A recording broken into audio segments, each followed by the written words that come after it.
इस बार खरमास 16 दिसंबर से शुरू होने जा रहे हैं और इनका समापन 15 जनवरी 2024 मकर संक्रांति के दिन होगा।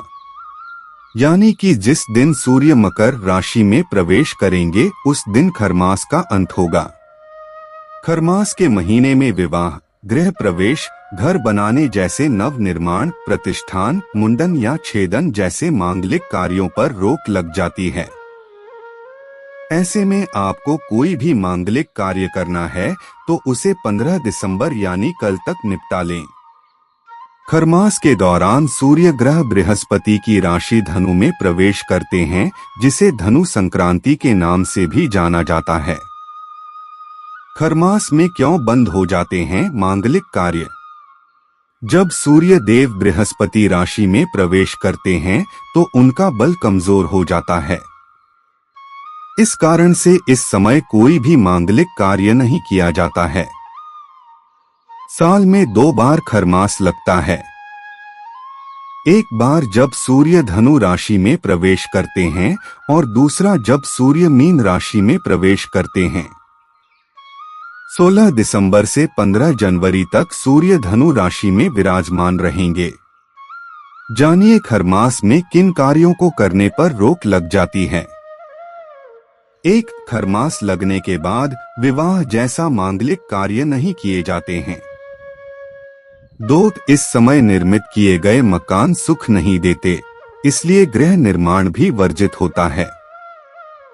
3. इस समय नया व्यवसाय करना भी लाभकारी नहीं होता है, इसलिए नए व्यवसाय की शुरुआत भी वर्जित है। 4. जिन कार्यों को लंबे समय तक चलाना है उनको भी इस समय रोक देना चाहिए।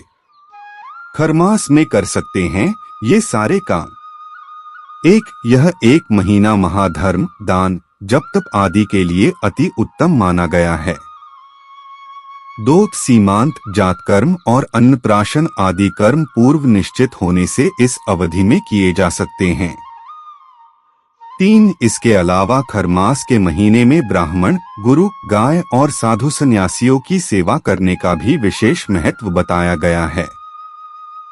4. खरमास के इस महीने में तीर्थ यात्रा करना बेहद ही उत्तम माना जाता है। अब जानते हैं खरमास की कथा के बारे में। खरमास की प्रचलित कथा के अनुसार सूर्यदेव अपने 7 घोड़ों पर सवार होकर ब्रह्मांड का चक्कर लगाते हैं। इस परिक्रमा के दौरान सूर्य कहीं नहीं रुकते हैं, लेकिन रथ से जुड़े घोड़े विश्राम न मिलने के चलते थक जाते हैं। यह देख सूर्यदेव भावुक हो जाते हैं और घोड़ों को पानी पिलाने के लिए एक तालाब के पास ले जाते हैं। तभी सूर्यदेव को आभास होता है कि अगर रथ रुका तो अनर्थ हो जाएगा।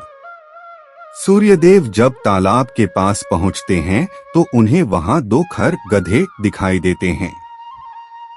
सूर्य अपने घोड़ों को पानी पीने के लिए तालाब पर छोड़ देते हैं और रथ से खर को जोड़ लेते हैं। खर बड़ी मुश्किल से सूर्यदेव का रथ खींच पाते हैं। इस दौरान रथ की गति भी हल्की पड़ जाती है। सूर्यदेव बड़ी मुश्किल से इस मास का चक्कर पूरा कर पाते हैं, लेकिन इस बीच उनके घोड़े विश्राम कर चुके होते हैं। अंततः सूर्य का रथ एक बार फिर अपनी गति पर लौट आता है। ऐसी मान्यताएं हैं कि हर साल खरमास में सूर्य के घोड़े आराम करते हैं।